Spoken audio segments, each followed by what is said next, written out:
रत्ना जी अपनी बहू चंदा को डंडे से पीटते हुए बोली, तुझे कितनी बार समझाया था कि तू एक विधवा है, किसी भी पराये मर्द को नजर उठाकर देखना भी नहीं है। फिर भी तेरी हिम्मत कैसे हुई उस मास्टर से नैन मटक्का करने की? क्या मुंह दिखाएंगे हम समाज को? चारों ओर बात फैल गई है, सब लोग थू थू कर रहे हैं। कहते हुए रत्ना जी ने चंदा को खूब पीटा। बेचारी चंदा चुपचाप गुनहगारों की तरह मार खाती रही। असल में चंदा सिर्फ 16 साल की थी। कच्ची उम्र में ही उसकी शादी 26 साल के सुरेश से हो गई थी। सुरेश एक सरकारी स्कूल में मास्टर था। चंदा अभी तक कांच की चूड़ियों से ही खेलती थी, गुड़ियों से बात करती थी। लेकिन शादी के बाद ससुराल एक बोझ की तरह उसके सिर पर गिरा। उसकी सास रत्ना जी बड़े ही सख्त मिजाज और रस्मों की पक्की औरत थीं। और तो और उनके विचार भी थोड़ा पुराने ख्याल वाले थे। उनका मानना था कि बहू को घर की इज्जत की तरह रखना चाहिए, चुप, सधी हुई और दूसरों से दूर। सुरेश शांत स्वभाव का इंसान था। चंदा से उम्र में बड़ा था, लेकिन साफ दिल वाला था। पर शादी के 1 साल बाद ही एक सड़क दुर्घटना में सुरेश की मौत हो गई। चंदा की मांग का सिंदूर धुल गया और जिंदगी की रंगीनियां राख हो गईं। रत्ना जी ने चंदा को उसी दिन कहा, देखो, अब तुम हमारे घर की विधवा बहू हो। कोई रंग, कोई हंसी, कोई मेल जोल नहीं चलेगा। अब से 4 दीवारी ही तेरा संसार है। सुरेश की मौत के बाद चंदा की दुनिया जैसे थम गई। सास ने उसके सारे कपड़े चटक रंगों से हल्का फीके रंगों में करवा दिए। चंदा की दुनिया शुरू होने से पहले ही खत्म हो गई। चंदा जब भी शीशा देखती तो रत्ना जी उसे तुरंत टोकती, देखो बहू, ये बार बार खुद को आईने में निहारना तुम्हें शोभा नहीं देता। भूलो मत कि तुम क्या हो। बेचारी चंदा सास की बातें सुन डर जाती। चंदा को सजने का, संवरने का खूब मन होता था, लेकिन जब तक वो सजने संवरने का मतलब समझ पाती, उसकी जिंदगी के सारे रंग उड़ चुके थे। एक दिन चंदा अपनी अलमारी साफ कर रही थी तो उसे उसकी कुछ पुरानी चूड़ियों का डब्बा दिखा, जैसे वो उसे रखकर भूल गई हो।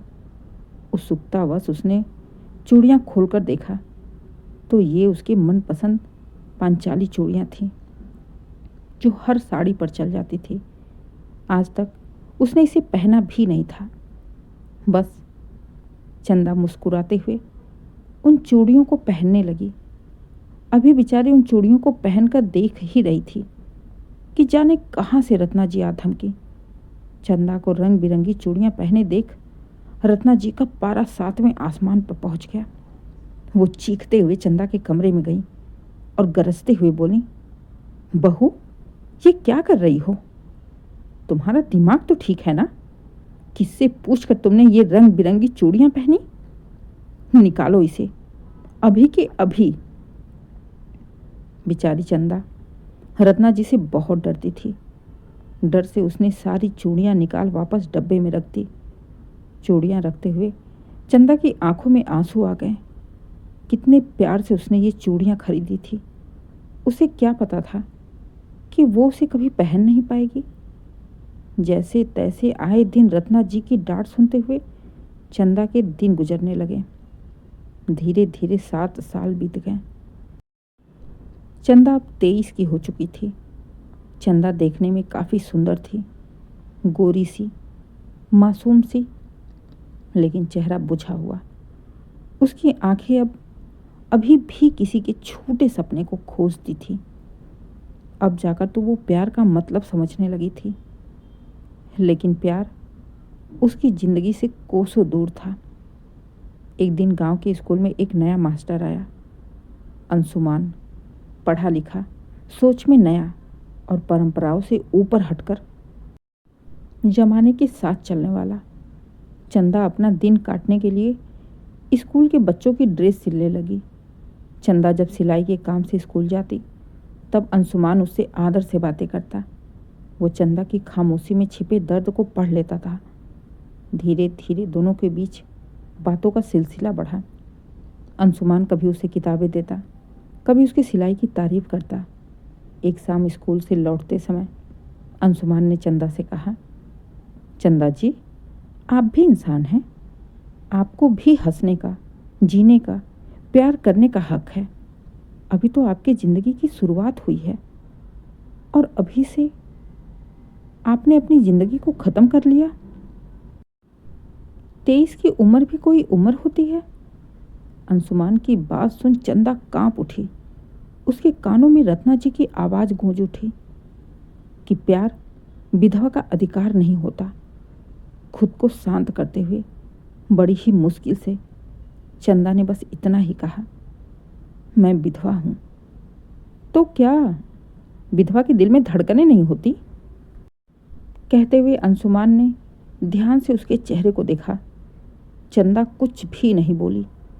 चुपचाप वो आंखों में आंसू लिए अपने घर चली आई। उस रात चंदा पहली बार सिसक सिसक कर रोई, क्योंकि किसी ने पहली बार उसे इंसान समझा था, बोझ नहीं। उसके दिल के दर्द को समझा था, उसके दर्द को समझा था। कहीं ना कहीं अंशुमान ने चंदा की दुखती रग पर हाथ रख दिया था। धीरे धीरे ना चाहते हुए भी चंदा हर पल अंशुमान के बारे में सोचने लगी। कभी कभी उसे लगता कि ये सब गलत है। चंदा, तू एक विधवा है। तू किसी गैर मर्द को लेकर फिर से ख्वाब नहीं देख सकती। तुझे फिर से जीने का कोई हक नहीं है। तो कभी कभी दिल की आवाज़ आती, चंदा, ये रीति रिवाज, ये रस्मों के चक्कर में पड़कर तो समय से पहले ही मर जाएगी। अभी तो तेरी उम्र खुलकर जीने की हुई है, खुलकर सपने देखने की हुई है। और इसी उम्र में खुद को अंधेरी कोठरी में बंद कर लेना इंसाफ नहीं होता। रिवाज के नाम पर ये एक औरत पर अत्याचार है। जमाना बदल रहा है, जमाने के हिसाब से चलो। बेचारी चंदा बड़े ही कसमकस में रही। ना चाहते हुए भी बार बार अंशुमान की बातें, उसका चेहरा उसकी आंखों के आगे आता रहता। दिल की अंधेरी कोठरी में हल्की सी रोशनी की लौ दिखी थी, और ये लौ उजाले में बदल भी नहीं पाई कि जाने कैसे इसकी खबर रत्ना जी को लग गई। और रत्ना जी गुस्से में बौखलाई हुई डंडा ले पहुंच गई चंदा के पास, और उन्होंने चंदा को पीटते हुए कहा, तुझे कितनी बार समझाया था कि तू एक विधवा है, किसी भी पराये मर्द को नज़र उठाकर देखना भी नहीं है। फिर भी तेरी हिम्मत कैसे हुई उस मास्टर से नैन मटक्का करने की? क्या मुंह दिखाएंगे हम समाज को? चारों ओर बात फैल गई है, सब थू थू कर रहे हैं। कहते हुए रत्ना जी ने चंदा को खूब पीटा। बेचारी चंदा चुपचाप गुनाहगारों की तरह मार खाती रही। अगले दिन गांव में पंचायत बुलाई गई। एक तरफ चंदा को और दूसरी ओर अंशुमान को पूरे गांव के सामने खड़ा कर दिया गया, और पूरे गांव वालों ने कहा, अगर चंदा ने अंशुमान से रिश्ता रखा तो उसे गांव से बेइज्जत करके निकाल दिया जाएगा। इतनी बुरी सजा दी जाएगी कि आइंदा से कोई भी विधवा ऐसा करने का सोच भी ना सके। गांव वालों की बातें सुन अंशुमान ने कहा, अगर प्यार करना अपराध है तो मैं अपराधी हूँ। हाँ, करता हूँ मैं चंदा से प्यार। चंदा कोई गुड़िया नहीं है जिसे आप लोग अपने इस गंदे रिवाज के चलते चार दीवारी के अंदर बंद करके रखो और गुलामों की तरह बस काम करवाओ। हर शुभ काम से दूर रखो, हर नई शुरुआत से दूर रखो। क्या विधवा को खुलकर सांस लेने का अधिकार नहीं होता? क्या विधवा को अपनी जिंदगी जीने का अधिकार नहीं होता? क्या उसे फिर से शुरुआत करने का अधिकार नहीं होता? विधवा के नाम पर आप लोग उस पर हजार तरह की पाबंदी लगा कर रखते हो। वो चटक साड़ी नहीं पहन सकती, हाथों में चूड़ियां नहीं पहन सकती, खुद को शीशे में नहीं निहार सकती। बाहर घूमने की पाबंदी है, खुली हवा में सांस लेने की पाबंदी है, किसी के शादी में ब्याह में जाने की पाबंदी है। तो इससे अच्छा तो सती प्रथा ही थी। कम से कम ये रोज रोज के तिल तिल कर मरने से तो अच्छा था कि लड़की अपने पति के साथ ही मर जाए। एक ही बार कष्ट सहना पड़ेगा। अंशुमान की बातें सुन पूरी पंचायत में सन्नाटा फैला रहा। फिर अंशुमान ने चंदा से कहा, चंदा चलो इस गांव से कहीं दूर, जहां तुम्हारे सांस लेने पर कोई पहरा ना हो, जहां तुम्हें कोई रोक टोक करने वाला ना हो, जहां तुम्हें खुलकर सांस लेने की आज़ादी हो, जहां तुम अपनी ज़िंदगी अपने तरीके से जी सकती हो। अंशुमान की बातें सुन चंदा को जाने क्या हुआ, जैसे उसके दिल ने उससे कहा, चंदा अगर ये मौका हाथ से चला गया तो फिर पूरी ज़िंदगी तू ऐसे ही सबके ताने, सबकी गालियाँ, सबकी मार सुनते हुए निकाल दोगी। फिर से तुम्हारी वही चारदीवारी तुम्हारा इंतज़ार करेगी। चंदा यहाँ कोई भी तुम्हारे दुख को समझने वाला नहीं है। फैसला तुम्हारे हाथ में है, तुम्हें क्या करना है। मन की आवाज़ सुन पहली बार चंदा ने रत्ना जी की आंखों में आंखें डालकर कहा, माँ जी मैं आपकी बहू हूँ, गुलाम नहीं। मैंने आपकी सेवा की और बदले में कुछ भी नहीं चाहा, फिर भी आपने मुझे कभी अपना समझा ही नहीं।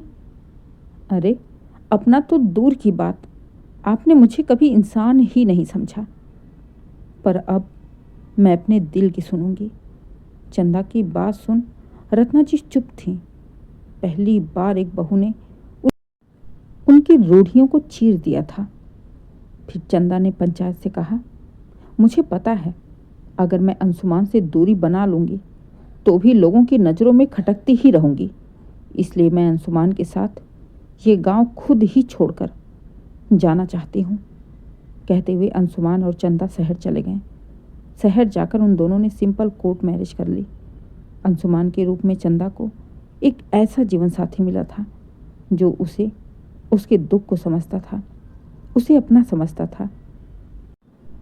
अब जाकर तो चंदा को शादी और शादी का मतलब पता चला था, नहीं तो जिस कच्ची उम्र में उसकी शादी हो गई थी वो कोई शादी की उम्र थी। अब चंदा की आंखों में डर नहीं, सिर्फ आत्मविश्वास था। उसने समाज को दिखा दिया कि मैं विधवा हूँ, पर विधवा होना गुनाह नहीं है। मेरा दिल भी धड़कता है, मेरी सांसों को भी खुला आसमान चाहिए।